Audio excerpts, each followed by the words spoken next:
একদম আইএসএফ এর একটা মিটিং করতে দেবো না ওকে। ওর নওশাদ সিদ্দিকীকে আগে ওর যে জাঙ্গিপাড়া সেখান থেকে জিতে আসতে হবে, তারপর ভাঙড়ে মিটিং মিছিল করতে দেবো। ওর যেখানে মিটিং মিছিল করবে ওর মঞ্চ ভেঙে গুড়িয়ে দেবো। ওর একটা মিটিং মিছিল ভাঙড়ে করতে দেবো না।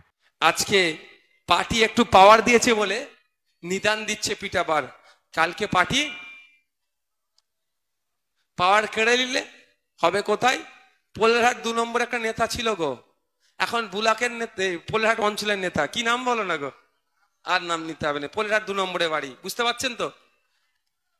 একটা সময় বলেছিল যে আমাকে ওই গেটটার নাম বলো না গো, বিশ্ব বাংলা গেট নাকি পার হতে দেবে না, 6 লেন না বিশ্ব বাংলা গেট পার হতে দেবে না বলেছিল তো। আজকে তারা কোথায়? নাই পথে থাকলে কোনো বেটা আটকাতে পারবে না, এটা যদি মনে করে, কারণ নিজস্ব সম্পত্তি নয়, এ দেশ আমাদের দেশ, এ বাংলা আমাদের বাংলা, সংবিধান আছে, আইন আছে।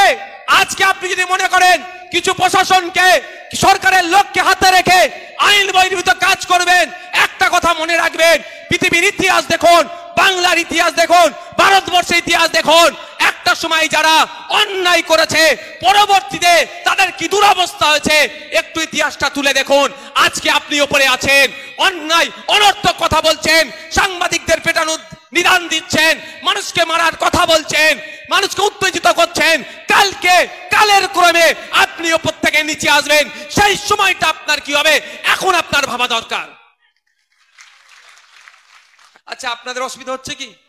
আমাকে তো খুব ভালো লাগে, আমাকে দুটো কথা শুনতে না খুব ভালো লাগে। এক আব্বাস সিদ্দিকীর ভাই যাচ্ছে বল শুনতে, আজকে আমাদের কথা হচ্ছিল। আর দ্বিতীয় কথা কি, এই ভাঙড়ের বিধায়ক চলে গেল, নামটা হয়তো মনে থাকে না সব সময়। অনেক সময় দেখবেন আমার গাড়ির আমি কাঁচ খুলে যায়, কে কি বলছে না বলছে কার সাথে কথাবার্তা একটু বলতে হয়। কাঁচ তুলে চললে বাস্তব পরিস্থিতি জানতে পারবো বাপ। আমি যদি কৃষকদের সাথে না মিশি তাহলে কৃষকদের সমস্যাটা জানতে পারবো। আমি যদি লেদার কমপ্লেক্সে যারা কাজ করে তাদের সাথে না কথা বলি, লেদার কমপ্লেক্সের সমস্যা জানতে পারবো। আমি যদি রাজমিস্ত্রিদের সাথে না কথা বলি, ওদের কি সমস্যা জানতে পারবো। আমি যদি চা শ্রমিকদের সাথে না কথা বলি, চা শ্রমিকদের দুর্দশার কথা জানতে পারবো। আমি সেই জন্য ওদের সাথে মেশার চেষ্টা করি। তো ওই আমাকে খুব ভালো লাগে যখন যাই না, হয়তো নামটা না তাড়াতাড়ি না বলতে পারলো, এই ভাঙড়ে বিদেশ চলে গেল রে, এটাই তো বড় জিনিস। আর ওরা গেলে কি বলবে একটু বলুন, কথাই চলবে, একটু বলুন, কোন নটোরিয়াস ক্রিমিনালের কথাই চলবে।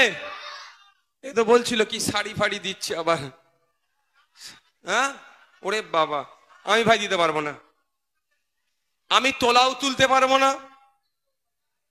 বিধবা ভাতা থেকে কাটিং করতে পারবো না, বার্ধক্য ভাতা থেকে কাটিং করতে পারবো না, কোম্পানিদের কাছ থেকে ভয় দেখিয়ে চমকে ধমকে টাকা তুলতে পারবো না, আর আমি ওই ধরনের শাড়ি আর জামা দিয়ে ভোটও কিনতে পারবো না, বলে দিচ্ছি। আমি কি করব, আপনাদের সমস্যার কথা তুলে ধরবো। এখন তো আমি আর ভাঙড়ের বিধায়ক শুধু নয়, এখন আপনারা আমাকে যে দায়িত্ব তুলে দিয়েছেন, এখন রাজ্যের বিধায়ক হয়ে গেছি আমি।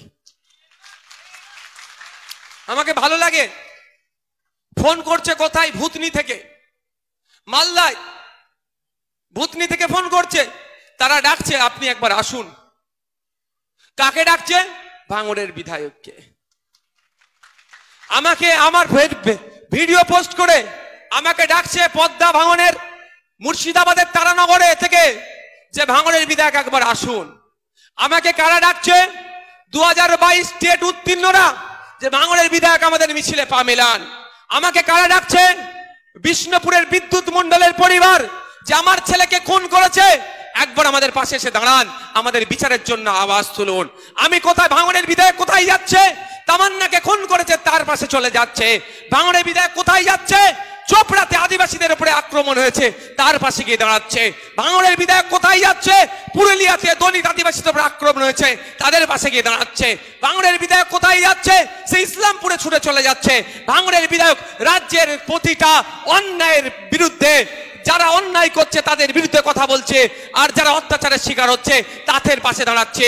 সুতরাং ভাঙড়ের বিধায়ক এখন আর শুধু ভাঙড়ের বিধায়ক নয়, সারা রাজ্যের বিধায়ক ভাঙড়ের মানুষের জন্য হয়েছে। ওই জন্যই অনেকের অসুবিধা হচ্ছে। অনেকে ভাবছে, অনেকের অসুবিধা হচ্ছে না ভাই।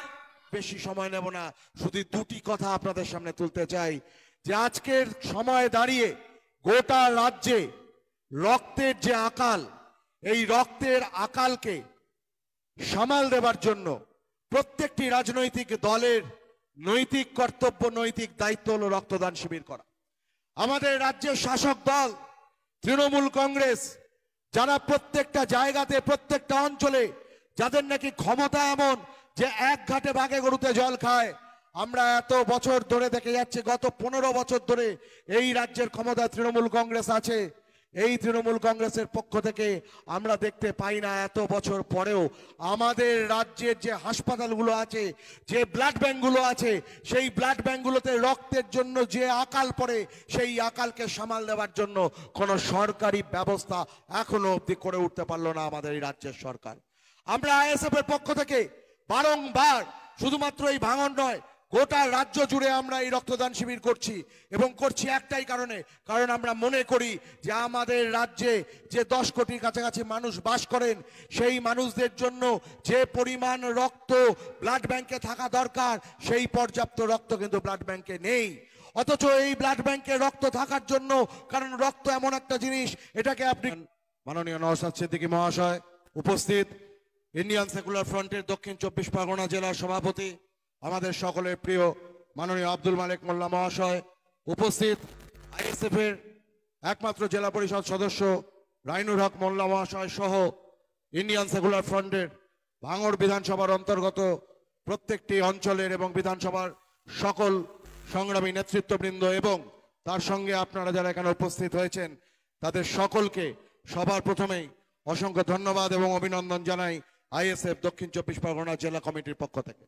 এবং একই সঙ্গে আপনাদেরকে অভিনন্দন জানাই যে আজকে সকাল থেকে যে চড়া রৌদ্র, যে গরম, সেই গরম এবং রৌদ্রকে উপেক্ষা করে ইতিমধ্যে যে 2 শতাধিক মানুষ যারা ইতিমধ্যে রক্তদান করেছেন, এই রক্তদানের পরিমাণ, রক্তদাতার পরিমাণ এবং এই উৎসাহ প্রমাণ করে দেয় যে আমাদের রাজ্যের রাজনীতিতে এবং গোটা দেশের রাজনীতিতে ইন্ডিয়ান সেকুলার ফ্রন্ট আইএসএফ এক উজ্জ্বল নাম হিসেবে পরিণত হয়েছে, যে নাম একটা বিকল্প রাজনীতির দিশা দেখাচ্ছে আজকে শুধুমাত্র ভাঙড় নয়, গোটা রাজ্যে এবং গোটা দেশে, যেখানে ভাঙড়ে এক ডাকে শয়ে শয়ে মানুষ তারা প্রাকৃতিক যে সমস্ত রৌদ্র বৃষ্টি তাকে উপেক্ষা করে রক্তদানে তারা এগিয়ে আসছেন, প্রমাণ করে দেয় আইএসএফ এর প্রতি মানুষের ভালোবাসা আজকে কোন জায়গায় যাচ্ছে।